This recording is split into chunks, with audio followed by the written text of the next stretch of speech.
안녕하십니까.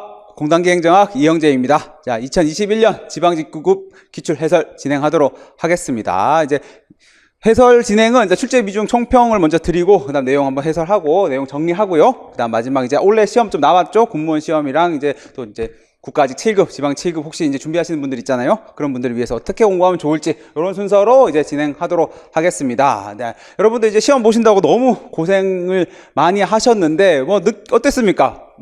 좀 많이 나왔죠. 지자론에서 좀 많이 나온 게 좀 특징적이었습니다.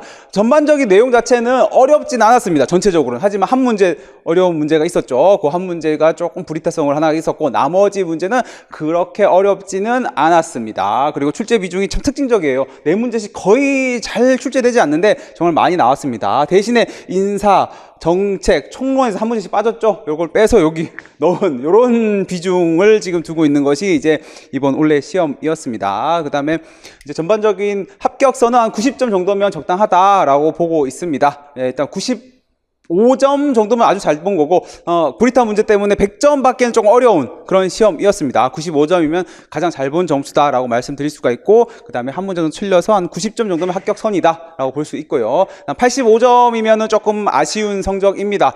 다른 이제 과목에서 좀 잘 받았으면 합격할 수 있는데 조금 아쉽다, 이런 정도로 보시면 되겠습니다. 그래서 합격선은 한 90점 정도면 행정학에서 합격하는 데는 행정학에서 받을 점수는 받았다라고 보시면 되겠습니다. 역시 전반적으로 난이도는 무난했어요. 오히려 국가직 9급보다도 조금 더 쉬웠습니다. 예상대로. 보통 국가보다 지방이 약간 쉽게 나오는데 그 정도 선에서 난이도가 유지가 되었고요. 전반적인 특징을 보면은 개념을 정확하게 알아야 풀 수 있는 문제들이 많이 나왔습니다. 각각의 이론들이 막 그 이론에 깊이 있는 내용을 묻는 것보다는 이 이론이 전체적으로 어떤 컨셉트를 가지고 있느냐, 이게 어떤 성격을 가지고 있는 이론인지만 알면은 찍어낼 수 있는 문제들이 많았습니다. 이렇게 해서 여러분들이 공부를 하실 때 이제 막 깊이 있게 너무 막 그렇게 공부하시기보다는 일단 정확하게 먼저 뭡니까?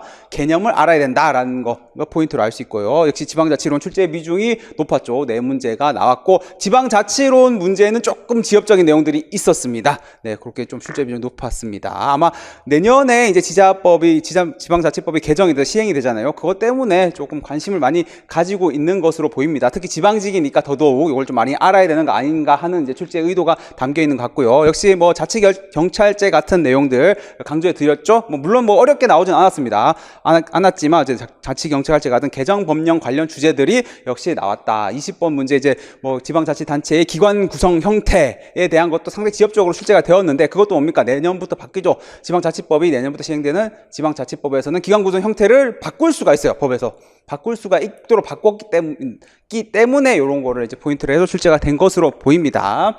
이런 식으로 이제 총평을 드릴 수가 있고요. 난이도 높은 문제는 역시 지방자치론 쪽 관련된 내용이에요. 예비비라든지 그 다음에 기관 구성 형태, 이런 것이 좀 어렵게 출제된 것으로 보입니다. 이렇게 총평을 말씀드릴 수 있겠고요. 그럼 이제 문제를 한 번씩 하나하나 풀어보도록 하겠습니다. 이제 정치행정 1원론, 2원론 역시 한 번씩 출제가 되고 있는 내용인데 여전히 많이 헷갈려 해요. 사실 이렇게 어려운 문제는 아닌데 1원론, 2원론 하면은 헷갈려도 틀린 분들이 종종 계시더라고요. 하지만 여러분들 1원론, 2원론은 그렇게 어려운 내용이 아니기 때문에 잘 체크해서 앞으로는 틀린 일이 없었으면 좋겠습니다. 정치행정 1원 뭡니까? 원리가 동일하다, 하나다라는 게 1원이에요. 그러니까 정치와 행정의 원리가 하나다 뭡니까? 행정이 정치와 유사한 성격을 가진다. 그러면 정치와 유사한 성격을 가진다는 건 뭐죠? 행정이 뭔가 가치 판단을 한다는 거예요. 가치 판단을 해서 정책을 만든다는 거죠. 그게 뭡니까? 뭐가 관련이 있습니까? 행정국가와 관련이 있는 겁니다. 행정국가에서는 여러 가지 업무를 하게 되죠. 정책을 직접 집행하고 수행하는 이런 여러 가지 업무를 맡게 되는 것이 행정국가입니다. 행정부의 역할이 커지고 있죠. 직접 정책을 만들어요. 그러다 보니까 행정국가와 관련이 있는 것은 정치행정 1원론이죠. 그렇기 때문에 옳은 것 1번이 답이 되는 문제였습니다. 근데 1원론, 2원은 나오는 순간 1원, 2원 헷갈려 하시는데 1원 원리가 하나다. 이렇게 기억을 해주시면 되겠습니다. 그 다음 2번 볼까요? 윌슨. 윌슨은 많이 보셨죠? 윌슨 행정연구 뭐죠? 경영학 기법을 도입하고 정치로부터 독립을 강조한 것이 윌슨의 행정연구였죠. 그럼 뭡니까? 정치와 독립, 원리가 다르다고 본 거예요. 그럼 그거죠? 정치행정 2원론이 되는 거죠. 그렇기 때문에 이론론과는 관련이 없죠. 그래서 틀렸고요. 그 다음에 3번 보시면 딱 보면 어때요? 딱 나눠주죠. 얘는 요런 애고 쟤는 요런 애다. 나눴죠. 그러니까 원리가 같지 않죠. 딱 봐도 원리가 다른 애다. 약간 느낌이 그런 느낌이죠. 그렇기 때문에 역시 이것도 정치는 의사결정을 하는 거고 요건 집행하는 거다. 이렇게 다 좀 분리를 해서 본 거죠. 그렇기 때문에 이원론에 대한 설명이에요. 그래서 틀렸고요. 그 다음에 역시 경영과 비슷해야 된다라는 건 뭡니까? 정치와 멀어지니까 경영하고 친해졌죠. 그렇기 때문에 이것도 역시 틀린 이원론과 관련된 지문이다 라고 보시면 되겠습니다. 따라서 답은 1번이 되는 문제였죠. 이론론, 이원론은 그렇게 어려운 건 아닌데 많이 헷갈려 하시는 분들이 있어요. 그러니까 본인이 이건 뭐 다들 쉽다고 하는데 왜 나는 헷갈리지? 아니요, 그럴 수 있습니다. 그럴 수 있으니까 여러분들 이게 1원, 2원 정확하게 개념을 잘 체크해 주시면 되겠어요. 그래서 이제 행정과 정치 경영을 보시면 이론론, 원칙이 동일하다, 가치 판단을 했다, 정책 결정을 했다라는 거죠. 이런 것이 이론론이 되고요. 그 다음에 이원론 다르다. 정치와 행정은 다르다. 그럼 뭐가 친하냐? 경영하고 친하다. 관리 기술 능률성을 강조하는 것이 이원론이다 라고 보시면 되겠습니다. 개념, 이것도 맞죠? 아까 총평에서 말씀드렸듯이 개념을 정확하게 알아야 되는 이런 문제였습니다. 그 다음에 2번 가보겠습니다. 2번 보시면은 신공공관리론 나왔죠. 신공공관리론 워낙 자주 나오는 지문입니다. 그렇기 때문에 여러분들 신공공관리론 개념을 정확하게 아셔야 되는데 뭡니까? 민간기법을 정부 관료제에 도입을 하는 거예요. 도입해서 뭐 경쟁도 시키고 시장기법 도입을 해서 뭐 성과도 내게 하고 임무 중심 뭐 이런 게 나오는 거죠. 그렇기 때문에 이제 여러분들 1번, 3번으로는 안 갔을 거예요. 1번, 3번으로는 갈 수가 없죠. 신공관리론 그 정도 개념은 아니까. 하지만 이제 요거랑 약간 헷갈릴 수가 있었어요. 요거 두 개가 헷갈릴 수 있는데 이미 기출된 영역입니다. 미래지향적 성격을 가진다는 건 이미 기출이 되었어요. 근데 왜 미래지향적 성격을 가지느냐? 제가 고객 만족을 위해서는 어떻게 합니까? 예방까지 가야 된다. 그래야지 고객이 만족할 수 있다라고 말씀을 드렸어요. 그러면서 제가 말씀드린 게 홍수가 났습니다. 홍수가 났을 때 빨리 가서 고쳐주는 것보다 홍수가 날 걸 미리 예측하고 둑을 먼저 쌓아주면 더 고객이 만족할 수 있다. 시민이 만족할 수 있다라고 얘기했죠. 그렇기 때문에 미래 대비형 정부, 미래 지향까지 가야 된다라고 말씀드렸습니다. 고객 만족을 위해서는. 그렇기 때문에 맞는데 이제 노적기 정부 같은 경우에는 이제 신공공관리론에서는 정책의 이제 결정 기능, 정책 결정과 이제 방향 잡기죠. 정책 결정과 정책 집행을 나누어서 집행은 뭡니까? 민영화, 또 민간이 할 수 있다라고 보는 거죠. 그렇기 때문에 노적기 정부와는 거리가 먼 겁니다. 따라서 답은 2번이 되는 문제였습니다. 그렇죠. 정확한 개념만 알면 이것도 풀 수 있는 문제였죠. 보겠습니다. 신공공관리론 이렇게 해서 정책 기능 그리고 집행 기능으로 구분해서 집행 기능 뭡니까? 노적기는 이렇게 민간 이탁을 한다라는 거죠. 그다음에 뭐 이제 시장 기법을 도입하니까 경쟁, 성과급 주고 그다음에 수익자 부담 원칙 이런 시장 기법을 도입을 하는 것이 신공공관리론이죠. 그러다 보니까 효율성, 성과급을 주니까 화폐적 유인을 선호한다. 결과 중심, 고객 만족. 그렇죠. 민간 기업 기법 뭡니까? 고객 만족을 추구하고 있죠. 그렇기 때문에 이런 특징을 가지게 된다라고 보시면 되겠습니다. 오스본과 게블러의 정부 재청론에서 강조한 기업가적 정부의 10대 원리. 여기 보시면 이제 고객지향, 미래지향, 이렇게 미래지향 여기 있죠. 그리고 기업가형, 성과지향 이런 내용들이 있습니다. 여러분들 이거 잘 체크를 해 주셔야 돼요. 내용들 핵심어 중심으로 잘 체크를 해 주셔야 됩니다. 신공공관리론은 만약 군무원 시험이나 지방직 7급에 아니면 국가직 7급에 나왔다. 이상하지가 않아요. 다시 또 나와도 전혀 이상하지 않은 주제입니다. 그렇기 때문에 여러분들이 이거 원래 나왔으니까 안 나오지 않을까? 라고 생각하시면 안 되는 주제예요. 정확하게 다시 한번 체크를 해주시면 감사하겠습니다. 자, 공직분류 체계에 대한 설명으로 옳은 것은 해서 이제 공직분류도 진짜 많이 나온 주제예요. 근데 주제인데 좀 헷갈릴 수 있습니다. 헷갈릴 수 있지만 이미 많이들 정리한 내용들, 소방이라든지 수석 전문위원도 많이 나왔어요. 이미 수석 전문위원, 그다음에 차관은 정무직이냐, 아니면 별정직이냐 이런 거 많이 물어본 내용들입니다. 그렇기 때문에 여러분들 이 정도 문제는 이제 풀어주실 수 있어야 되는 문제인데 그래도 헷갈려요. 헷갈리는데 한번 법을 볼게요. 먼저 법을 보면 국가공무원법 한번 보겠습니다. 보시면 제 2조 읽어볼게요. 1항 국가공무원은 경력직 공무원과 특수경력직 공무원으로 일단 구분합니다. 경력직과 특수경력직으로 구분하는구나 라는 걸 알 수 있죠. 2항을 보면 경력직 공무원이란 이렇게 해서 자격과 실적과 자격에 따라 임용되고 그 신분이 보장되며 뭡니까? 평생 동안 공무원으로 근무할 것이 예정되는 사람이다 라고 되어 있죠. 뭡니까? 여러분 지금 시험 공부하고 있는 이런 사람들, 이런 분들, 여러분이 하고자 하는 게 사실 경력직의 성격이 강하죠. 이런 사람들을 경력직 공무원이라고 한다라는 거죠. 그래서 볼게요. 그래서 경력직 공무원 두 개로 나누죠. 일반직, 특정직 공무원으로 나오는데 뭐가 나왔습니까? 소방 공무원이 오늘 나온 거예요. 이번 시험에. 뭐 일반직 공무원은 보통 우리가 1에서 불구고 일반 행정 이런 사람들이 일반직 공무원이죠. 그다음에 뭐 법관, 검사 이렇게 좀 교사라든지 군인, 군무원 이런 분들 좀 특정한 하나의 전문적인 업무를 가지고 있는 분들은 따로 관리한다고 했죠. 그렇기 때문에 이런 분들은 특정직 공무원이라고 하는 거죠. 그렇기 때문에 이렇게 나눠져 구분된다라는 거죠. 그 다음에 뭡니까? 특수경력직 공무원이랑 경력직 공무원 외의 공무원을 말한다. 그렇게 되어 있죠. 그래서 뭡니까? 정무직과 별정직이 있습니다. 제가 이걸 또 설명해 드릴 때 정무직은 높은 사람이다 라고 설명해 드렸습니다. 높은 분들. 그러면 별정직은 왜 있냐? 높은 분들이 그냥 오지 않아요. 총리님이 국무총리가 이렇게 새로 이제 취임했는데 국무총리가 공무원 시험 보고 오시는 분들 아니잖아요. 이렇게 정치적으로 임명이 되니까 정무직인 거예요. 그래서 왔어요. 근데 왔는데 혼자 올 수 없어. 왜냐하면은 그분들이 예전에 집에 계시다가 오는 분들이 아니라 다 뭐 정치적 활동을 하든지 뭐 기업에서 뭘 하시든지 하다가 오시잖아요. 그럼 뭔가 사회 활동을 하시다 오시니까 본인 쓰던 이렇게 뭐 비서라든지 직원들이 있어요. 그러면은 혼자 와서는 일을 할 수가 없죠. 본인도 손발을 맞춰줄 수 있는 직원들이 본인도 필요하단 말이죠. 그런 사람들을 어떻게 합니까? 내가 공무원으로 이제 이 사람들도 같이 와야 되는데 이렇게 하면은 그분들 시험 봐서 들어와야 되는데요. 하면은 어떻게 시험 보는데 1년 걸리는데 이 사람 쓸 수가 없잖아요. 그러니까 어떻게 합니까? 별정직이란 두는 거고 비서가 여기 있잖아요. 이런 사람들은 별정직으로 둬서 이렇게 임용을 시켜주는 거예요. 그래서 좀 높은 사람, 낮은 사람 이렇게 설명을 드렸었는데 뭐 어쨌든 이렇게 나누어지고 있습니다. 정무직, 별정직으로 나누어진다라는 거 다 보시고 다시 문제를 볼게요. 보면 어떻습니까? 소방공무원. 그래. 뭡니까? 특정직이었죠. 특정직, 특수경력직, 특정직이 특자가 앞에 붙어서 그런지 자주 바꿔요. 근데 이 사람은 특정직이었다라는 거죠. 틀렸다라는 거죠. 국회 수석 전문위원은 일반직 공무원에 해당한다. 수석 전문위원은 앞에 법에 안 보였던데요? 네, 맞습니다. 이분은 따로 법에 규정하고 있어요. 국회 사무처법을 보시면 별정직으로 한다라고 되어 있죠. 전문위원은 일반직인데 수석 전문위원은 별정직으로 하고 있습니다. 그렇기 때문에 틀린 지문이 되겠고요. 그 다음에 차관에서 3급 공무원까지는 특정직 공무원에 해당한다라고 되어 있는데 차관 뭡니까? 높은 분이에요. 높은 분. 차관이 높잖아요. 차관권 아주 높죠. 그러니까 정무직입니다. 정무직. 그럼 법에는 어디 나와 있습니까? 법에도 있어야 될 거 아닙니까? 맞아요. 정부조직법에 나와 있어요. 정부조직법 보시면은 차관은 뭐라고 돼 있어요?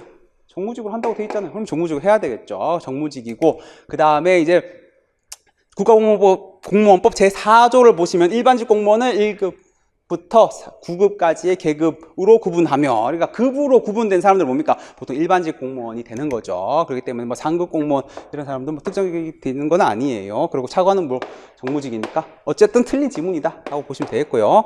4번 보시면은 이제 경력직 공무원은 실적과 자격에 따라 임용되고 신분이 보장된다라고 법에 있었죠. 다시 가볼까요? 법에 보시면은 경력직 공무원이라 이렇게 되어 있죠. 법에 나와 있는, 그렇죠? 법에 나와 있는 단어, 용어, 문장 그대로 넣은 거예요. 그래서 맞는 표현이죠. 그래서 답은 4번이 되는 문제였습니다. 이 문제 같은 경우에도 여러분들 이게 소방공무원, 뭐 국회 수석 전문위원, 뭐 차관 이런 것 분들 많이 물어봤어요. 많이 물어봤는 내용들이었기 때문에 이 정도는 틀린 거 아실 수 있어야 합니다. 여기 있는 법에 있는 내용 또 그대로 가져왔죠. 그렇기 때문에 이런 문제 정도는 잘 체크를 해주시면 좋겠네요. 그래서 이제 4번 문제 또 가보도록 하겠습니다. 자, 예산제도, 이것도 너무 많이 출제가 되었고, 또 나온 거죠. 품목별 성과지휘, 계획예산제도, 연기준 예산제도도 워낙 중요한 주제들입니다. 품목별 예산제도는 각 품목에 따라서 예산을 넣고, 그게 잘 됐는지, 잘 썼는지 확인하는 통제지향, 그다음 회계 책임을 묻는, 이런 제도가 품목별 예산제도였죠. 그걸 생각해보면은 재량권이 아니고 통제지향이라고 했잖아요. 통제지향인데, 재량권을 확대한다는 표현은 전혀 맞지가 않죠. 그래서 옳지 않은 것은 1번이 되는 문제였습니다.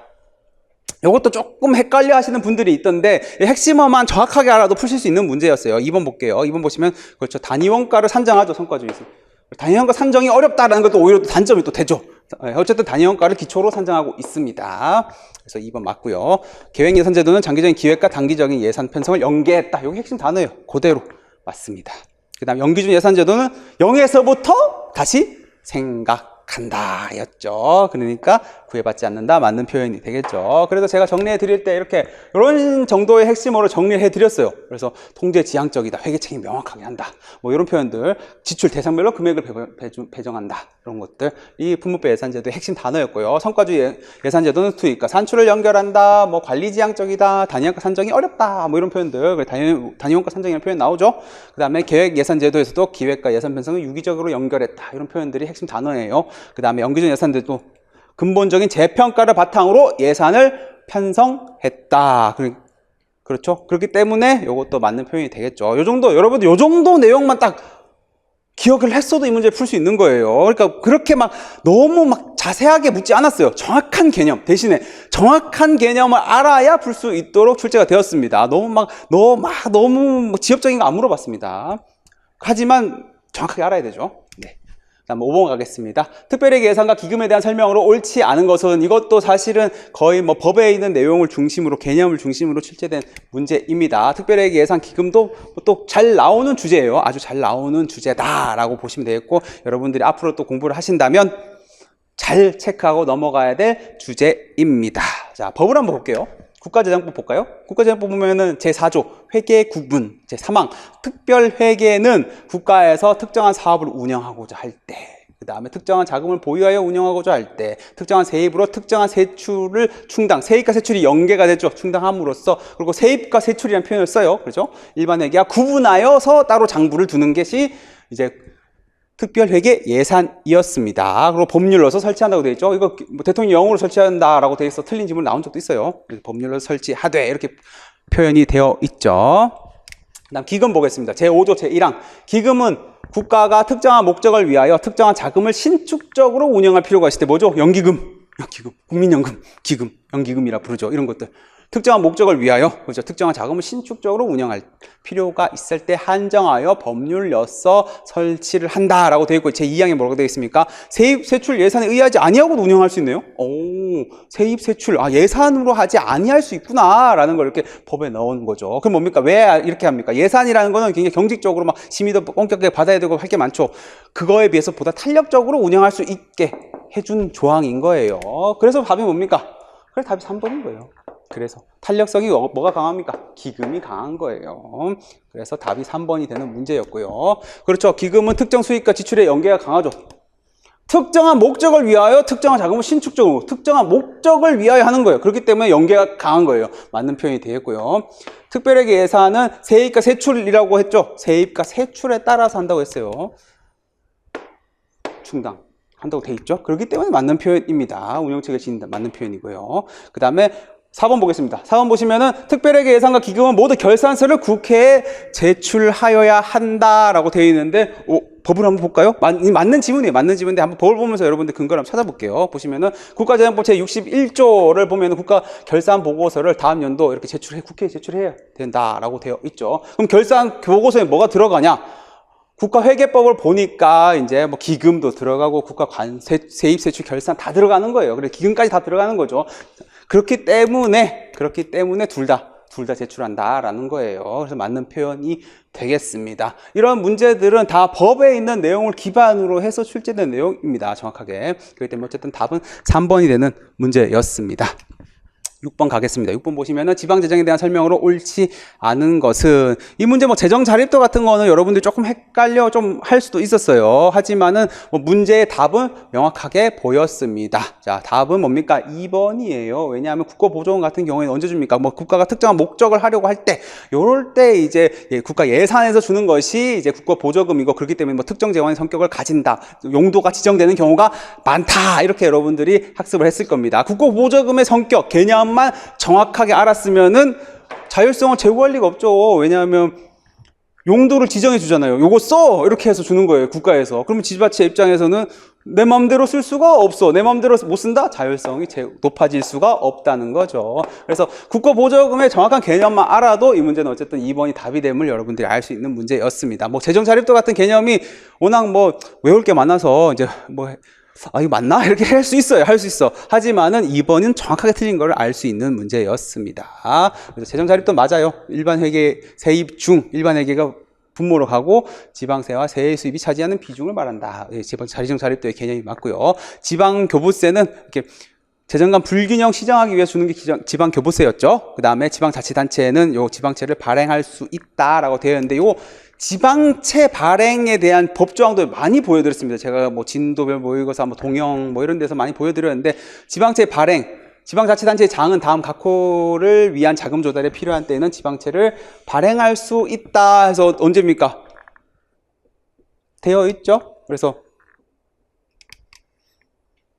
할 수 있다 이렇게 되어 있는 거예요. 이것도 법에 딱 근거해서 나온 지문이에요. 그렇기 때문에 맞는 표현이다라고 보시면 되겠습니다. 이제 지방채 발행 사유들도 한 번씩 출제가 되고 있어요. 이번에도 원래 출제가 되었고요. 그러니까 이런 내용이구나 법조항을 기반으로 해서 한번 체크를 해주시면 좋겠네요. 그래서 한번 또 이제 내용들, 지방재정 관련된 내용들 한번 정리해 보겠습니다. 재정 자립도 이런 식이 나오면은 이렇게 분자 분모에 뭐 들어가는지 중심으로 보시면 되겠습니다. 일반회계 예산, 지방세, 세외 수입 이렇게 분모 요거, 분자 요거 이런 식으로 체크를 해주시면 되겠어요. 이렇게 해서 여러분들이 재정 자립도 뭐가 들어간다 요 정도는 개념을 정확하게 파악해 주시고요. 재정력 지수는 수요액, 수입액 이렇게 해서 이렇게 분모, 분자 들어가는구나 이런 거 한번 다시 한번 체크를 해 주시고요. 그다음 재정 자주도는 특정 목적이 정해지지 않은 일반 재원 비중입니다. 일반의 예산에서 지방 교부세까지 포함이 되는 거죠. 이렇게 여러분들이 재정 자주도는 이렇게 분자 분모가 구성이 되는구나 라는 거 정확하게 한번 개념을 파악해 주시면은 요번 문제 같은 거 1번 지문도 잘 구분해 낼 수가 있겠죠. 그 다음에 이제 국고보조금 개념을 보시면은 국가 정책상 필요가 있거나 지방자치단체의 재정 사정상 특히 필요하다고 인정될 때 이제 뭐 보통 대부분 용도와 수행 조건을 지정한다 이런 표현 개념 있죠. 그러니까 자율성이 제고되지가 않는 거예요. 이렇게 국고보조금 개념 보시면 되겠고요. 뭐 특정 재원의 성격을 가진다 이런 표현 성격들까지 체크를 해주시고요. 그다음 지방교부세 같은 경우에는 지방자치단체 간의 재정적 불균형을 지정하고 이렇게 되어 있죠. 취약한 지방자치단체에 줍니다. 그렇기 때문에 요 지문 이번 원래 이제 지방직에 나왔던 기출지문들이 그래서 맞는 지문이 되는 거죠. 그다음 뭐 특징 기능도 보시면은 뭐 재정조정 기능 뭐 재정력 격차 해소한다 뭐 이런 표현들 나오고 있죠. 그런 것들 잘 한 번 더 다시 한번 체크를 해주시면 감사하겠습니다. 그래서 이제 변혁적 리더십 7번으로 넘어가겠습니다. 변혁적 리더십은 2020년 국가대 7급에서도 출제가 되었죠. 그럼 원래 또 나왔어요. 계속 나오고 있습니다. 그러면 또 예를 들어서 또 공무원이나 또 7급에 시험을 또 나와도 이상하지 않은 영역이에요. 그러니까 이거 원래 나왔으니까 안 나오? 아닙니다. 잘 또 한번 또 나올 수 있고 자주 나오는 지문이구나 라는 거 주제구나 정확하게 체크해 주시면 되겠습니다. 그래서 변혁적 리더십이 뭡니까? 변동 지형적, 변화 지향적, 지적 자금, 영감적 리더십, 카리스마적 리더십, 개별적 배려 뭐 이런 핵심어들이 떠올랐다. 딱 그게 핵심어가 떠올랐다 하면은 이제 이 문제는 이제 풀 수 있는 문제였죠. 지적 자극, 그렇네요. 비전 제시, 변동 지향적, 영감적, 뭐 이런 거네. 맞네. 했는데 여기는 배려하지 않는, 개별 배려 있었는데, 아니구나라는 거 알 수 있겠죠. 그리고 변화 지향적, 안정을 강조한다고 돼 있네. 틀렸죠. 경제적 교환 관계로 인식한다 뭡니까? 거래적 리더십이죠. 거래적 리더십이 되겠습니다. 거래적 리더십이 뭡니까? 돈 줄 테니까 일 좀 해주세요. 이게 거래적 리더십이에요. 그렇죠? 그래서 경제적 교환 관계로 인식하는 거죠. 그래서 뭡니까? 기계적 조직 체계에 적합한 것도 거래적 리더십이에요. 여러분들 너트 볼트 조였는데 한 300개 조여야 되는데 500개 조여주면 성과가 더 드릴게요. 기계적 조직 체계에 적합한 겁니다. 거래적 리더십은 이렇게 봐주시면 되겠습니다. 여러분들이 이것도 변혁적 리더십 이 문제도 핵심 단어들이 떠올랐으면 충분히 풀 수 있는 문제였습니다. 그래서 리더십 유형 중에서 거래적 리더십과 이제 특히 변혁적 리더십이 참 많이 출제가 되고 있는데 교환해서 얻는 리더십. 리더가 뭐 줄 테니까 월급 많이 줄게, 성과급 많이 줄 테니까 일 열심히 해주세요 라고 얘기하는 게 뭡니까? 거래적 리더십입니다. 그러다 보니까 뭐 보수적 현상주의적 성격을 가진다 이렇게 보는 거고요. 하지만 그의 반면에서 변혁적 리더십은 변화 추구, 열심히 잘 해봅시다, 화이팅, 우리 조직을 위해서 한번 제대로 해봅시다 막 이러면서 막 이제 추정 강한 헌신을 이끌어내는 거예요. 강한 헌신 이끌어내고 미래의 비전, 우리 조직이 이렇게 가기 위해서는 여러분들이 이렇게 해줘야 되고 막 이런 비전을 받아들이고 계속 추구하도록 격려해주고 또 조직원들이 발전할 수 있도록 배려도 해주고 자극도 많이 해줘서 변화할 수 있도록 해주는 것이 뭡니까? 변혁적 리더십입니다. 제 해설지에는 이제 그 핵심어 위주로 제가 정리를 해드렸는데 그 핵심어만 알아도 이 문제는 풀 수 있었던 문제였습니다. 자, 그렇게 봐서 7번 보시면 되고, 8번 가보도록 하겠습니다. 조직 이론의 분류도 이제 자주 나오는 영역은 아닌데 한번 나왔어요. 그리고 이거는 뭐 이제 행정학의 이론과 연결해서 충분히 또 풀어낼 수 있는 문제였죠. 한번 보겠습니다.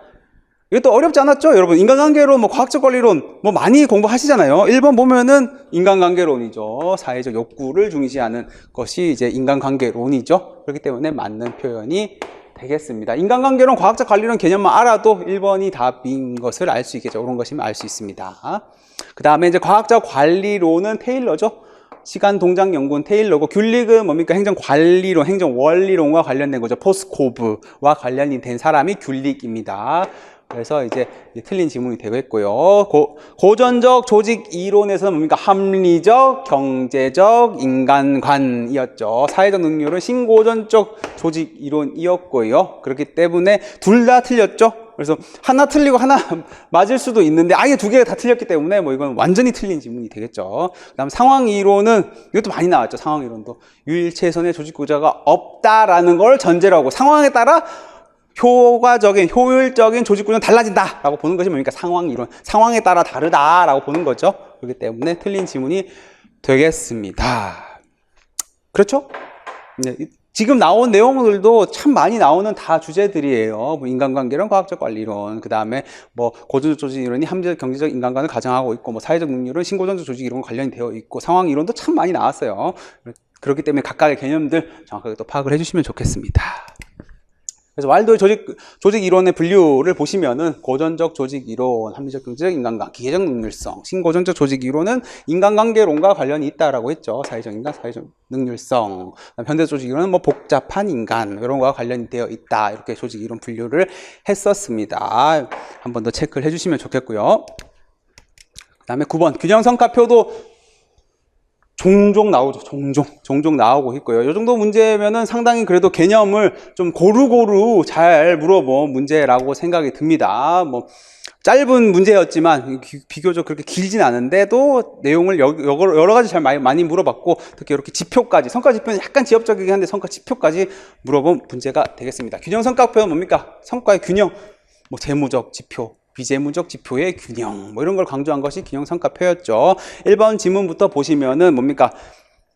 균형 성과표는 비전, 미션에서 시작해서 성과 지표까지, 구체적인 성과 지표까지 쭉 위에서 아래로 쭉 연결되는 뭐 위계적인 체계를 가진다라고 했습니다. 그렇기 때문에 장기적인 목표와 단기적인 어떤 성과 지표까지 다 연결할 수 있는 것이 균형 성과표였어요. 그렇기 때문에 맞는 표현이 되겠고요.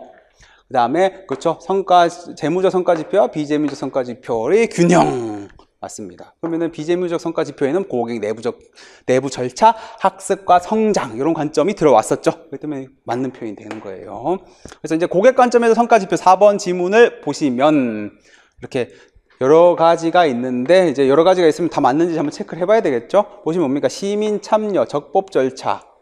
요거 뭡니까? 절차와 관련이 있죠. 공개까지. 요런 거는 내부 프로세스 관점이에요. 내부 프로세스 관점이었고요.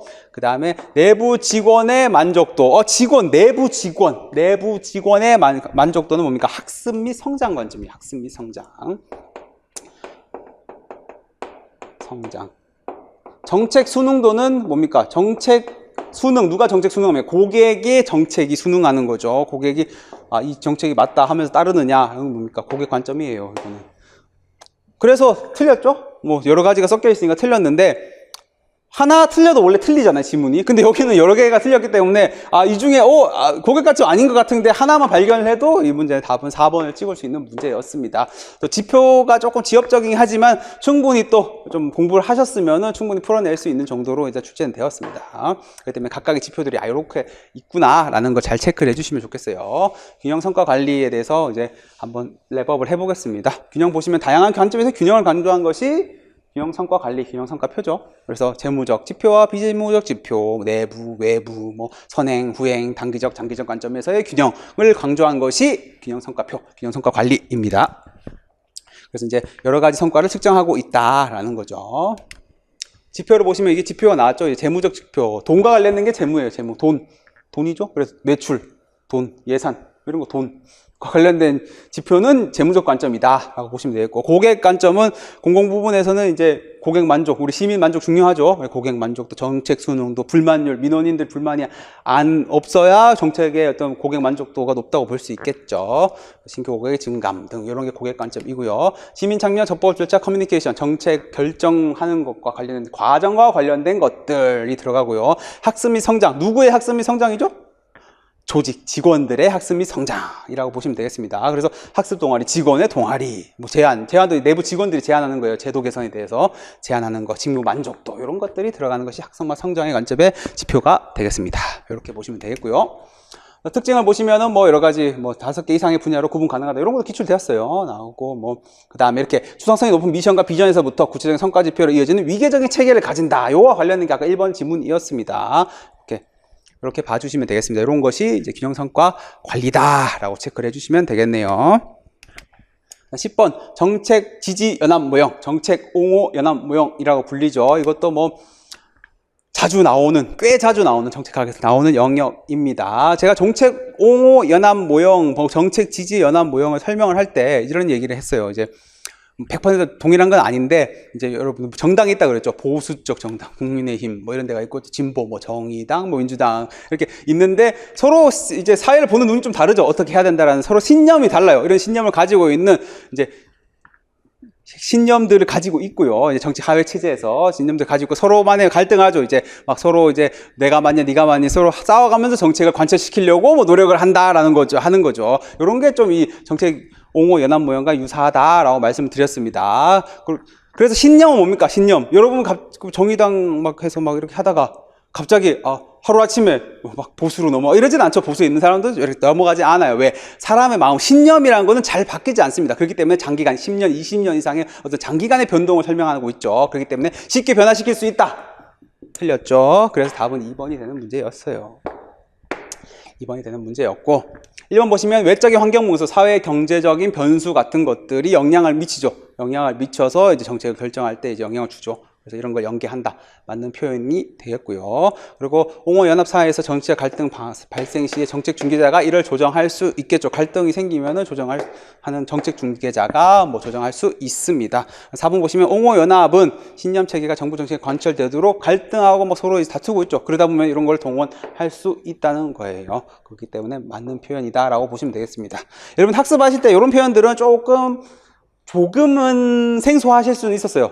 하지만은 신념은 잘 바뀌지 않는다, 이렇게 설명을 드렸죠. 신념은 잘 바뀌지 않기 때문에 2번이 확실히 틀리는 것은 알 수가 있는 문제였습니다. 그렇기 때문에 답을 찾는 데는 어렵진 않았습니다.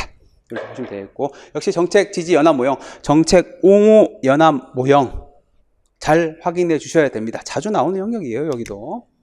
그래서 보시면은 정책 변화 과정을 이해하기 위해서는 뭐 10년, 20년의 장기간이 필요하다라고 보는 거죠. 그 다음에 분석 단위를 뭐 정책 하위 체제에 중점을 두고 있다라고 하죠. 정책 하위 체제 안에는 신념 체계를 공유하는 정책 지지 연합들이 있고요. 이 연합들이 신념 체계에서 입각한 정책을 추진하기 위해서는 경쟁하는 과정에서 정책 변동이 뭐 발생하게 된다라는 거고, 여기서 뭐 정책 중개자도 역할을 하게 된다라고 보는 것이 정책 지지 연합 모형입니다. 그래서 뭐 주요 내용들 보시면은 뭐 이렇게 장기간 필요하다 이런 표현들 나오죠. 그래서 이게 진짜 많이 나왔어요. 이 지문이 이번에 나왔죠. 잘 체크를 해주시면 좋겠습니다. 자, 11번 보겠습니다. 11번 보시면 역관주의와 실적주의에 대한 설명으로 옳은 것은 이렇게 나와 있는데, 역관주의, 실적주의도 참 많이 나오는 주제입니다. 역관주의가 뭡니까? 역관주의가 정치적으로 이제 선택된 집권한 당에서 정치적 충성도에 따라서 관직을 임용하는 것이 역관주의였고요. 실적주의는 뭐죠? 실적주의는 자격과 능력에 따라서 사람을 임용하고 관리해 나가는 것이 실적주의였습니다. 이 개념을 떠올리면서 한번 문제를 보겠습니다. 1번 보시면은 개인의 능력, 적성, 기술을 공직 임용 기준으로 한다. 뭐죠? 실적주의죠. 그래서 역관주의가 아니죠. 2번 보시면 역관주의는 정치 지도자의 국적 지도력을 약화한다라고 되어 있는데, 정치적 충성도에 따라서 관직을 임용하는 게 역관주의예요. 그러면은 정치적으로 뭔가 정치적인 내용을 부응해 주기 위해서, 그리고 정치적 충성하려는 사람들이 오겠죠. 그럼 어떻습니까? 그럼 정치 지도자의 지도력이 강화되겠죠. 그렇기 때문에 2번은 틀린 지문이 되겠고요. 3번 보시면은 실적주의는 국민에 대한 관료의 대응성을 높인다라고 되어 있는데, 실적주의는 이렇게 개인의 능력, 적성, 뭐 기술 이런 걸 기준으로 이제 공직 임용을 하다 보니까 정치적인 어떤 풍파에 연루되지 않기 위해서 신분 보장을 해줍니다. 그건 좋은 거예요. 신분 보장 해주면서 이제 실적과 능력에 따라 일할 수 있도록 해주는데, 문제는 신분 보장을 너무 많이 해주면 어떻습니까? 국민이 요구해도 뭐 듣지도 않고 그냥 내 일만 하고 이런 일이 발생할 수 있다는 거죠. 이게 이제 단점이었죠. 그래서 관력 대응성을 높이지 않습니다. 그래서 다 틀린 지문이 되겠고요. 4번 보시면 실적주의는 공직 임용에 대한 기회의 균등을 보장한다. 자격과 능력에 따라서 임용을 하는 거예요. 그래서 뭐 성별이라든지 뭐 인종이라든지 미국 같은 경우에는 이런 거에 따라서 차별하지 않고 능력과 자격과 실적에 따라서 임용하는 거죠. 기회가 균등하게 보장된다. 우리나라도 이제 시험 볼 때, 공무원 시험 볼 때 뭐 차별 없죠. 차별 없이 누구든지 뭐 학교 뭐 안 좋다 뭐 이런 거 상관없어요. 누구든지 시험을 볼 수 있습니다. 기회의 균등을 보장하는 거죠. 따라서 답은 4번이 되는 문제였습니다. 그럼 역관주의, 실적주의 한번 체크해 볼게요. 역관주의 보시면 스포일즈 시스템이라 불리죠. 역관주의.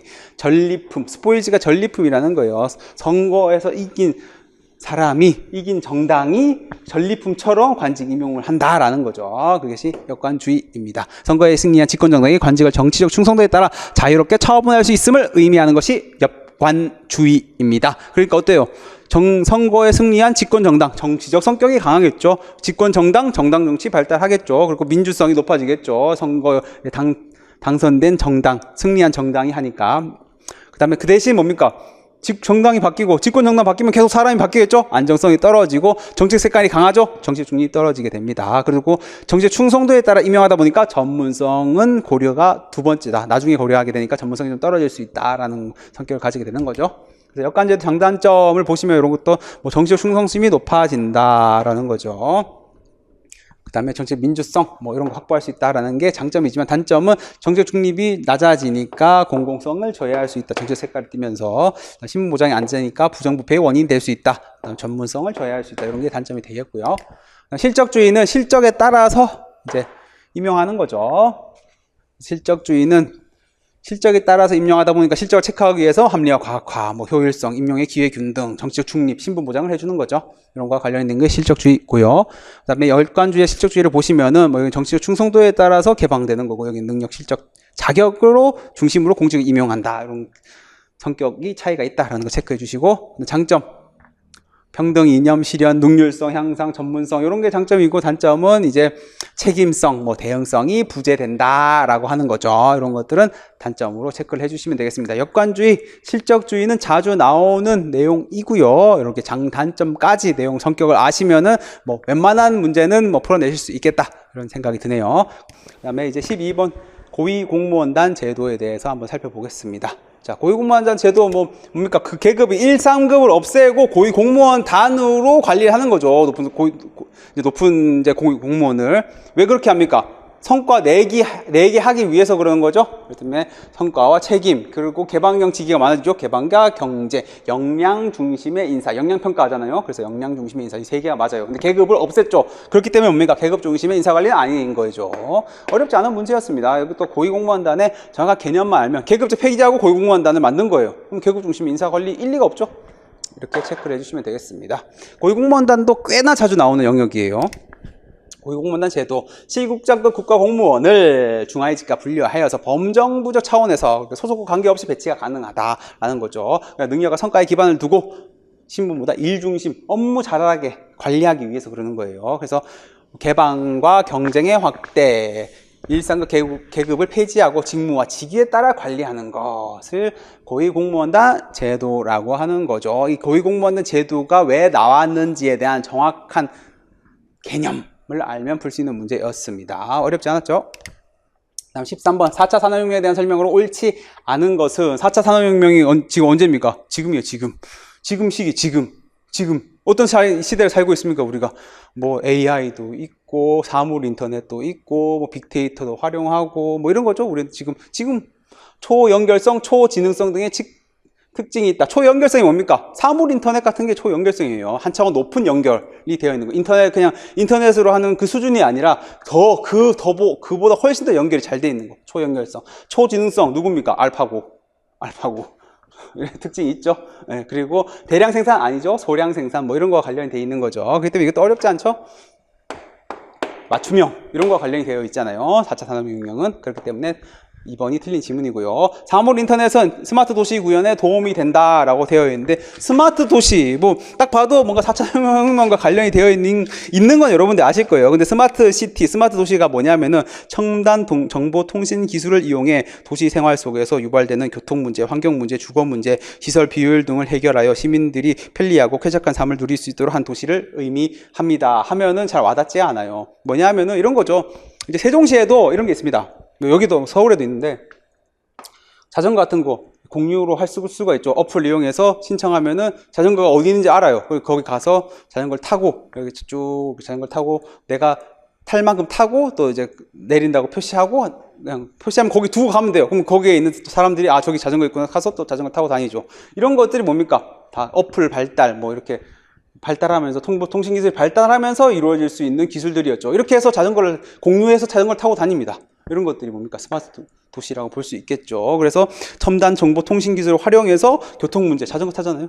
해결하려고 하는 거죠. 이런 것들이 스마트 시티죠. 맞는 표현이고, 뭐 빅데이터 맞죠? 그런데 맞다라고 보시면 되겠죠. 빅데이터도 한 번씩 계속 나오고 있죠? 잘 체크를 해주시면 좋겠습니다. 4차 산업혁명, 초연결, 초융합, 초지능 뭐 이런 것들과 관련된 게 4차 산업혁명이죠. 그 다음에 뭐 AI 기술, 뭐 3D 프린터기, 최근에 뭐 뉴스에 나오는 것들이 다 4차 산업혁명과 관련이 된 기술들이죠.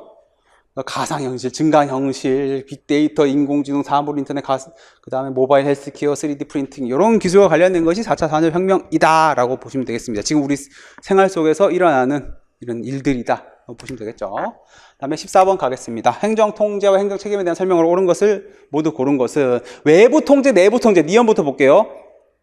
원래 국가직에서 나왔죠. 네, 또 나왔잖아요. 또 그러면은 이제 또 이거 아니라는 거예요. 그러니까 중요한 주제들은 계속 나온다는 거예요. 원래 여기 나왔으니까 이제 안 나오겠지? 아닙니다. 계속 나와요. 그래서 니언부터 보시면 감사원의 직무감찰과 회계감사는 외부 통제에 해당한다라고 되어 있는데 감사원은 어디 소속입니까? 대통령 소속이죠. 그럼 대통령은 어디입니까? 행정부의 수장이죠. 그러면 내부 외부 기준이 뭡니까? 행정부 내냐, 행정부 밖이냐, 아니냐죠. 그러니까 뭡니까? 뭐 이거는 뭐 충분히 여러분들 풀 수 있는 거고, 그 다음 기억 디귿이 남아요. 그렇죠? 근데 둘 다 외제적 책임, 외부 통제를 강조하고 있어요. 근데 파이너와 프리드리가 이렇게 한 명은 내부, 한 명은 외부잖아요. 내적 책임, 한 명은 자주적 책임, 한 명은 내재적 책임을 강조하고 있잖아요. 근데 둘 다 외부 통제, 외제적 책임을 강조하고 있어요. 그럼 하나는 틀렸다는 거죠, 무조건. 문제가 하나 틀렸어요. 그러면 기억이든 디귿이든 답은 하나가 돼야 돼요. 기억 아니면 답. 근데 디귿은 없어. 없죠. 그러니까 답은 무조건 1번이 될 수밖에 없는 문제예요. 기억 디귿은 답이 될 수가 없어요. 왜냐면 둘 중에 한 명은 외제적 책임이고 외부 통제고 한 명은 내재적 책임이기 때문이죠. 자율적 책임을 강조하고 있죠. 그래서 디귿이 틀렸죠. 프리드리가 이제 자율적 책임을 강조하고 있기 때문에 외제적 객관적 책임을 강조하고 있었다. 틀린 질문이 되겠습니다. 하지만 혹시라도 파이너 프리드리 누가 뭐더라 뭐 이런 생각할 때도 둘 개가 다 하나는 맞고 하나는 틀릴 수밖에 없는 질문이었어요. 그러니까 답은 디귿 아니면 기억인데 디귿은 없잖아요. 그러니까 기억이다 라고 볼 수밖에 없는 거죠. 답은 1번이 되는 문제였습니다. 근데 프리드리와 파이너는 뭐 그렇게까지 안 가더라도 헷갈리면 안 돼요. 이거는 참 너무 자주 나오고 있어요. 자주 나오니까 또 나올 수 있습니다. 여러분들 잘 체크를 해주십시오. 행정 책임지는 거죠. 기준에 따라 행동하여야 될 의무라고 했죠. 그 다음 통제, 감사받는 거다 뭐 이렇게 얘기를 했죠. 원하는 방향으로 수행되도록 시정하는 노력, 감사를 하는 건 뭡니까? 제대로 했나 보고 안 됐으면 시정 조치를 하는 거죠. 이런 것이 행정 통제였습니다. 제가 그래서 행정 통제 설명할 때는 그냥 감사받는 거다 이렇게 생각하라고 그랬죠. 이게 행정 통제가 되겠습니다. 제도적 자율적 책임성 보시면 제도적 책임성, 외제적 책임은 누굽니까? 파이너. 다음에 자율적 책임성, 프리드리히 이렇게 했죠. 둘 명 바꿔서 자주 출제를 하니까 정확하게 한 명만 정확하게 기억하시라 이렇게 얘기를 말씀을 드렸었죠. 그래서 또 나올 수 있습니다. 나올 수 있으니까 잘 체크를 해 주시면 감사하겠습니다. 그 다음에 외부 통제, 내부 통제. 이것도 뭐 또 나올 수 있어요. 이렇게 내부 통제, 행정부 내부, 수반, 계층제, 독립통제 기관. 여기 감사원 있죠? 여기 감사원 있고, 여기는 이제 외부, 입법부, 사법부의 통제, ombudsman. 일반적인 ombudsman 여기 들어가죠. 네, 이렇게 하고, 비공식으로는 행정윤리통제, 대표관료제, 여기는 이익집단, 뭐 여론, 매스컴, 정당도 나왔죠. 이렇게 구분을 해주시면 좋겠습니다. 다음 자치경찰제도에 대한 설명으로 옳지 않은 것은, 자치경찰제도도 참 출제가 될 거다라고 했는데 출제가 되었고, 그렇게 어렵지 않게 출제가 되었습니다. 처음이라서 아마 좀 그래도 조금 쉽게 출제를 하신 것 같아요. 그렇다는 건 뭡니까? 아마 여기는 순한 맛이었어. 순한 맛. 순한 맛이었고 아마 출제 저기 거의 다 대부분 많이 맞추셨을 거예요. 하지만은 여러분 지방 취급을 대비하시는 분들 어떻게 생각해야 되죠? 매운맛으로 나올 수가 있다는 거죠. 이제는 이렇게 한번 쉽게 내줬으니까 7급이고 하니까 조금 더 디테일하게 들어갈 가능성이 있다라는 걸 예고할 수도 있습니다. 예고편일 수도 있어요. 그러니까 자치경찰제 다시 한번 법령 잘 체크를 해주시면 좋겠습니다. 자치경찰제는 뭡니까? 지역 실정에 맞게끔 뭐 주민의 만족도를 높게 하게끔 치안 행정을 하게 하는 게 자치경찰제도죠. 그러니까 지역 실정에 맞게 할 수 있죠. 맞아요. 통일성은 뭡니까? 국가 전체적으로 해야지 통일성이 있겠죠. 그렇기 때문에 효율성, 통일성을 높일 수 있는 것은 국가경찰의 장점이 되겠죠. 그렇기 때문에 자치경찰 제도에 대한 설명으로는 틀렸습니다. 이거는 뭐 근데 여러분 잘 맞히셨을 거예요. 웬만하면. 그 다음에 3번 보시면 제주자치경찰단은 주민의 생활안전 활동에 관한 사무를 수행한다. 이건 법에 있었습니다. 법에 있었는데 제주특별자치도 설치 및 국제자유도시 조성을 위한 특별법을 보시면은 자치경찰은 이런 사무를 한다라고 되어 있어요. 있죠? 그렇기 때문에 이것도 법에 완전히 그냥 법을 보고 내신 거예요. 이 출제자분께서 법을 보고 내신 거예요. 마찬가지입니다. 이것도 마찬가지죠. 자치경찰 사무를 관장하기 위하여 광역자치단체에 시도자치경찰위원회를 하기 위하여 둔다라고 되어 있죠. 그래서 보시면은 광역자치단체에 그렇죠? 둔다. 거의 뭐 법을 그대로 뭐 거의 가져온 그런 지문이었습니다. 그래서 답은 그래서 2번이 되는 문제였어요. 아마 근데 다시 나온다면 이보다는 어렵게 나올 거다라고 생각이 듭니다. 그래서 우리나라 자치경찰제 이제 원래부터 시작된 자치경찰제 내용을 좀 보면은 이런 사무들을 이제 하고요. 뭐 주로 이제 그 지역과 관련된 거죠. 교통, 생활 안정, 주민 밀접한 이런 치안 행정과 관련이 되어 있습니다. 그다음에 이제 시도자치경찰위원회도 내용들 있죠. 이렇게 자치경찰위원회를 두게 되어 있고요. 시도에서. 그다음에 뭐 구성 같은 것도 여기 상당히 이 정도까지 나오면 진짜 깊게 나오는 거예요. 디테일하게. 만약에 어렵게 나온다면 이까지도 나올 수 있다라고 보는 거고요. 그다음에 시도경찰청장 해서 공청리 거쳐 대통령이 임명한다. 누가 임명하는지 이런 내용들 잘 체크를 해주시면 좋겠습니다. 구체적으로 나오면은 이런 정도까지 들어간다라고 보는 거죠. 16번 보겠습니다. 지방자치단체의 예비비에 대한 설명으로 옳지 않은 것은 지방자치단체의 예비비를 물어본 문제였습니다. 이것도 이 문제도 제가 예전에 뭐 진도면 모의고사를 할 때 말씀드린 건데 이렇게 법을 발라서 그냥 그대로 법을 발라서 출제되는 문제들이 나올 거다 하면서 이제 군무원이랑 국회직 작년 국회직 8급 그 다음에 2020년 군무원 7급 문제를 제가 설명을 해드리면서 그대로 바를 거다.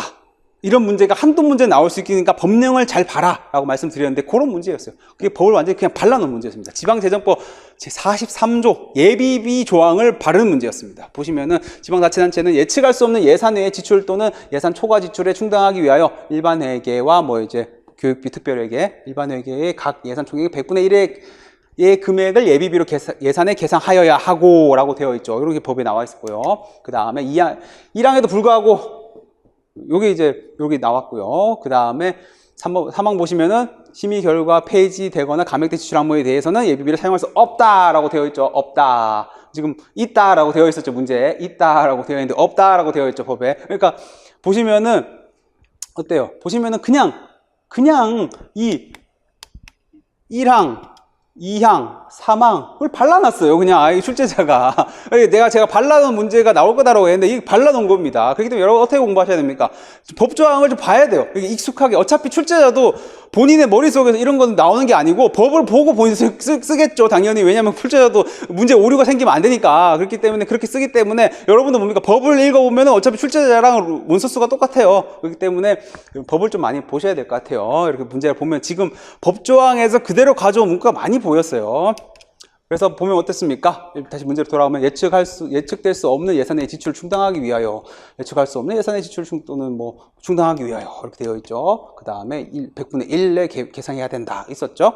그 다음에 사용할 수 없다라고 되어 있었죠. 없다. 근데 이 문제는 뭐 그래도 많이 그래도 좀 맞히신 것 같아요. 보면은 물론 뭐 좀 뭐 틀린 분도 계시겠지만 이 문제 좀 어렵긴 했어요. 제가 봐도. 근데 이게 아마 상식적으로 봤을 때 감액된 항목에 대해서 얘기를 하는 건 좀 안 맞지 않나. 그리고 뭐 이런 내용들도 이제 국가재정법으로 공부를 하셨고 했기 때문에 풀어내신 것 같은데 어쨌든 법을 그냥 문구를 바꾼 문제였습니다. 별도로 계상할 수 있다. 이것도 법조항이 있었죠. 2항에 별도로 계상할 수 있다. 4번 지문 있었죠. 그대로 된 문제였습니다.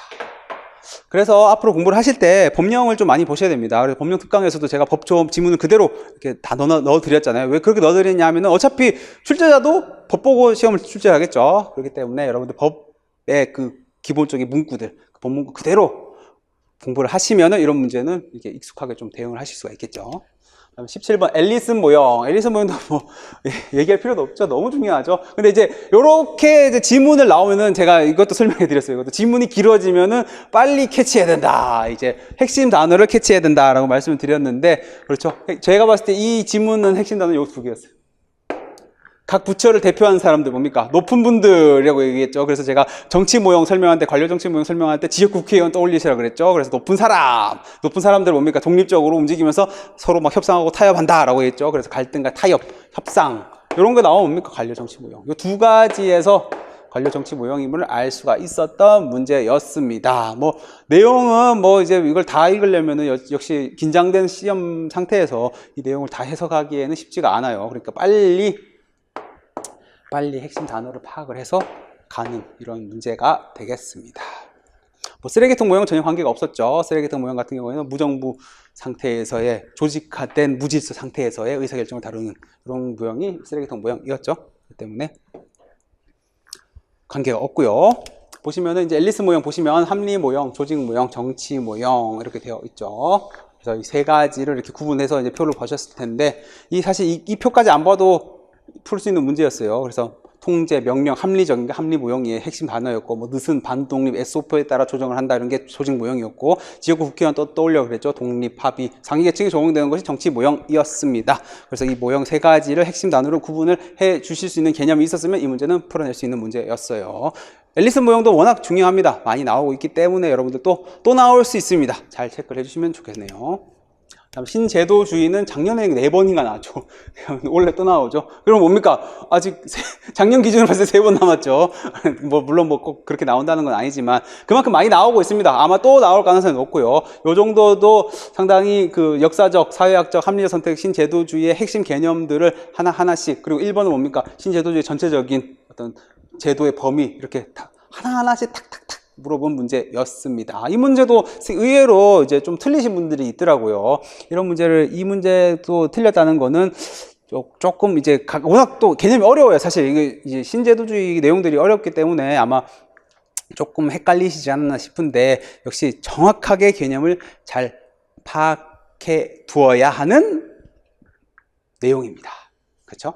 그래서 신제도주의에 대한 설명으로 옳지 않은 거. 제도는 뭡니까? 이런 거 다 포함된다 그랬죠. 관습, 규범들 다 포함을 한다. 구제도주의와 비교를 해서 그렇다는 거죠. 그래서 맞는 표현이 되고요. 그 다음에 역사적 제도주의, 그러니까 경로 의존성 이런 게 역사적 제도주의와 관련이 있었죠.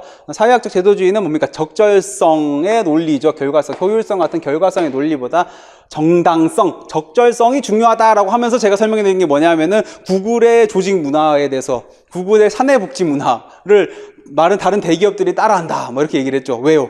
적절하고 정당하다, 괜찮다고 생각하니까 따라하는 거예요. 사실 그런 사내 복지 문화를 따라하게 되면 뭡니까? 돈이 더 들어가죠. 직원들한테 복지를 많이 해줘야 되니까. 그리고 효율성 측면에서는 좋지 않아요. 하지만은 요즘 이렇게 해줘야 직원들 좋아하고, 그리고 이게 또 선진문화인 것 같고 이런 거죠. 그렇기 때문에 적절성, 정당하다는 거예요. 그래서 구글의 사내 복지 문화는, 복지 정책은 적절하다라고 봤기 때문에 대기업들이 따라하게 된다라는 거예요. 그래서 이미 틀린 질문인 3번이 되는 문제였습니다. 틀렸고요. 합리적 선택 제도주의 4번 볼게요. 합리적 선택 제도주의는 제도가 합리적 행위자의 이기적 행태를 제약한다고 본다. 일단 제도가 개인의 선택을 제약한다, 영향을 준다라고 보고 있습니다. 근데 이제 합리적 선택 신제도주의 같은 경우에는 주인 대리인 이론이 여기에 들어가죠. 주인 대리인 이론에서 뭡니까? 대리인의 이기적 행동을 제약하게 하죠. 그렇죠? 그래서 이 지문이 맞는 지문이에요. 그렇죠? 주인 대리인 이론, 대리인이 합리적으로 자기 이익을 추구하려고 하는 행태를 뭡니까? 제도로서 제약하려고 하는 게 주인 대리인 이론이잖아요. 그렇죠. 뭐, 그래서 정보 공개도 시켜야 되고, 뭐, 성과급 뭐 어떻게 줘야 되고, 이런 내용들이 나오죠. 그렇기 때문에 이 맞는 표현입니다. 그래서 맞는 표현이다라고. 근데 좀 어려워요. 이 표현들이, 이런 표현들은 상당히 어려운 표현인데, 그런 식으로 이해를 해주시면 되겠습니다. 따라서 답은 3번이 되는 문제였습니다. 신제도주의도 잘 체크를 해주십시오. 당장 국무원 시험에 나왔다 하면서 이상하지 않은 영역입니다. 뭐, 지엽적으로 이상한 건 아니, 전혀 그런 거 아니에요. 신제도주의는 또 나왔네? 왜 또 나왔지? 이렇게 아니에요. 계속 나오는 주제입니다. 신제도주의, 제도와 인간 행태 사이의 관계, 제도의 성리가 변화를 설명하려는 이론이다 하면서 뭡니까? 공식 법령 뿐만 아니라 규칙까지 포함하고 있다라는 거죠. 공유하는. 그래서 제가 이거 설명할 때 혼인신고뿐만 아니라 결혼 문화까지 포함하는 거다라고 얘기했죠. 혼인신고만 하면 결혼은 법적으로 끝나요. 하지만 결혼식 하잖아요. 뭐 결혼 웨딩 촬영도 하고 뭐 이렇게 페백도 보내고 뭐 이런 거죠. 이게 문화잖아요. 이런 것까지 포함하는 것이 신제도주의의 제도다라고 말씀드렸죠. 합리적 선택 신제도주의는 뭐 합리적 경쟁 인간간의 가정하고 기반하고 있고, 그 다음에 뭐 개인의 전략적 선택 뭐 이런 거 강조하고 있고요. 역사적 경로 의존성 나오죠. 작년에 나왔어요 이거. 그 다음에 동형화, 원래 나오지 않았지만 동형화 또 언제든지 나올 수 있고요. 정당성을 강조하고 있다. 이런 표현들 중심으로 여러분들 개념 정리를 다시 해주시면 좋겠습니다. 19번 정책 실험의 내적 타당성을 위협한 요인 중 다음 설명에 해당하는 것은? 이라고 물어봤죠. 이 내적 타당성, 외적 타당성, 뭐 저해 요인들, 뭐 그 다음에 이런 표현들은 뭡니까? 또 원래도 나왔죠. 후가지 구급에서. 근데 지방지구 또 나왔죠. 이게 계속 나온다는 거예요. 이 영역도 자주 나오고 있는 영역에서 출제를 하신 겁니다. 보시면은 첫째 줄에서 여기 확실히 이거는 파악할 수 있었어요. 사전 측정을 경험한 실험 대상자들이 측정 내용에 대해 친숙해져서 뭔가 문제가 생기는 거 뭡니까? 검사 요인, 테스트 요인이라고 했죠. 그렇기 때문에 첫째 줄에서 검사 요인임을 알 수 있었던 문제였습니다. 그 다음 쭉 계속 읽어보면 학습 효과를 얻음으로써 사후 측정된 실험 집단의 측정값에 영향을 주는 효과이며, 그렇죠. 검사를 해가지고 영향을 주는 요인, 검사 요인이 맞아요. 눈에 띄지 않는 관찰 방법 등을 통제할 수 있다. 요 표현은 이제 아마 자주 보시지는 않은 표현이에요. 근데 이제 교수님들 책에 이제 남궁근 교수님 정책학 책 같은 데서 이렇게 이제 통제 방안으로 나와 있는 게 뭐냐면은, 통제 방안으로 이제 뭐 사전 검사를 하지 않은 통제 집단과 실험 집단의 활용, 그리고 사전 검사의 위장, 눈에 띄지 않는 관찰 방법 등을 통해서 검사 요인을 통제할 수 있다라고 되어 있습니다. 그래서 여기 나온 지문이에요. 눈에 띄지 않게 하면은 사람이 측정 맞는지 모르니까 이런 걸 좀 요 효과를 좀 통제할 수 있다라는 거예요. 교수님 책에는 나와 있는 표현인데, 소음서에는 많이 나와 있지 않는 이런 내용인데, 이거 몰라도 어차피 여기서 첫째 줄에서 어차피 답은 체크할 수 있었습니다. 그래서 내적 타당도 저해 요인, 외적 타당도 저해 요인은 또 계속 자주 나오고 있는 영역이니까 또 잘 체크를 해주시면 좋겠습니다. 그래서 선발 요인, 서로 다른 성질의 구성원들을 선발하면서 발생하는 요인, 역사적 요소, 역사적 사건이라고 얘기했죠. 성숙 효과, 시간이 변함에 따라서 자연히 변화하는 거, 성숙 효과. 그 다음에 상실된 거, 측정, 이거죠. 검사 요인, 테스트 요인이라고 부르죠. 도구, 검사 도구비 변화. 그 다음에 회귀 인공 요인, 그 다음에 선발과 성숙의 상호작용, 처치와 상실의 상호작용 같은 것들이 있습니다. 이런 것도 다시 한 번 더 체크를 해주시면 좋겠습니다. 여기서 시험이 나왔지만 뭐 상실 요소라든지 역사적 요소 이런 것들, 성숙 효과 많이 나왔어요. 많이 나왔기 때문에 또 다른 걸로 나오면 또 이런 게 나올 수 있습니다. 잘 체크를 해주시면 좋겠습니다. 그다음 20번 문제 풀어보겠습니다. 20번 문제, 지방정부의 기관 구성에 대한 설명으로 옳지 않은 것은? 조금 지엽적으로 출제가 되었습니다. 이것도 잘 다루지 않는 내용인데 교수님들 책에는 있는데 잘 나오는 내용은 아니었고, 이 정도 문제는 못 푸셔도 상관이 없는 문제였습니다. 그렇기 때문에 원래 시험은 95점 받으면 정말 잘 사실상 만점이라고 봐셔도 돼요. 요 문제는 그냥 난이도 조절용으로 낸 걸로 보이고, 앞으로 이제 지방자치법이 또 개정되면서 기관 구성 형태가 바뀔 수 있다는 점을 좀 강조하고자 하는 출제자의 어떤 그런 의도가 아니었나라는 생각되는 문제였습니다. 그렇기 때문에 이제 기관 구성 형태가 이제 바뀔 수 있으니까 앞으로는 또 시험에 계속 나올 수 있는 또 파트다라고 보입니다. 왜냐하면 기관 구성 형태를 바꿀 수 있으니 어떤 기관 구성 형태가 있는지 알아야 되겠죠? 그러니까 앞으로는 좀 강조될 수 있는 영역이라고 보입니다만, 아직 어쨌든 지금 이번 시험에서는 못 풀어도 되는 문제였습니다. 강 시장 의회형은 시장이 강하다는 거죠. 스트롱 메이어, 시장님이 강하시대요. 그렇기 때문에 시장님이 강력한 정치적 리더십을 행사한다. 맞죠? 자, 위원회형은 여러분들 공부하셨습니다. 위원회형은 이렇게 주민 직선으로 선출된 의원들이 집행부서를 하는 것이 미국의 위원회형이었다라고 학습을 하셨고요. 약시장 의회형 형태는 시장이 약해요. 시장님이 약하답니다. 그래서 의회가 예산을 편성하는 형태다. 맞는 표현으로 보시면 되겠고요. 의회 시지배인형, 이런 형은 이제 여러분들이 거의 학습 안 했을 텐데, 의회가 이제 시지배인을 뽑는데 그 시지배인이 어떤 총괄적인 역할을 수행한다라고 보는 것이 의회 시지배인 형태입니다. 그렇기 때문에 의례적이고 명목적인 게 아니다. 총괄을 한다. 실질적 역할을 수행한다. 라고 봐서 틀린 지문은 4번이 되는 문제였습니다. 내용 자체는 뭐 출제는 잘 됐는데 조금 지엽적인 내용이 포함된 그런 문제였습니다. 그래서 이거 해설에서 제가 하나하나 다 설명을 잘 해드렸기 때문에 해설지 읽어보시면서 한번 이런 개념들이 있구나 좀 체크를 해주시면 좋겠고, 그리고 특히 지방직 7급 공부를 하신다면은 한번 점검을 해주시는 게 좋을 것 같아요. 앞으로 계속 뭐 좀 강조될 가능성이 있는 영역이라고 보입니다. 이렇게 해서 해설을 마치고요.